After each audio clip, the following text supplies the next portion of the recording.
It says in the Gemara in Yoma Daf 30 that after a man goes to the bathroom, he should wipe his feet.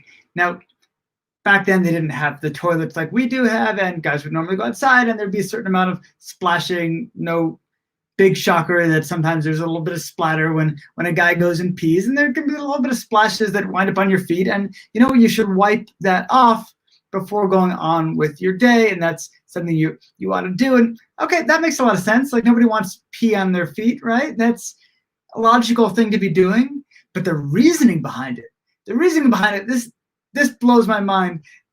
It strikes me as completely absurd. What are we talking about here? The guy says, well, if somebody sees you've got some pee on your feet, then they might conclude that there's a problem with the equipment. And there's a problem with the equipment, which is causing things to drip. And that same problem with the equipment might mean that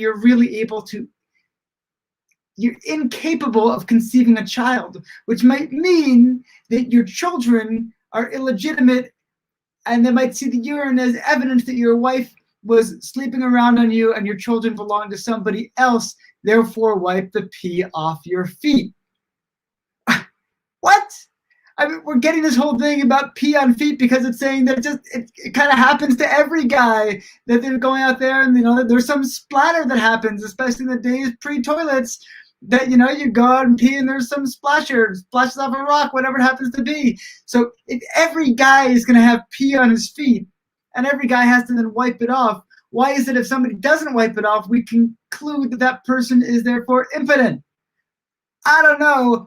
I don't get it. But this is the logic that we use on Daf 30 of Yoma to say, yeah, you should really wipe the pee off your feet, because you want to be, it's not to say that your children will be illegitimate if you don't wipe your feet, but you don't want anybody to look at you and think, hey, that guy's got some pee on his feet. Equipment must not be working. Those kids must be somebody else's.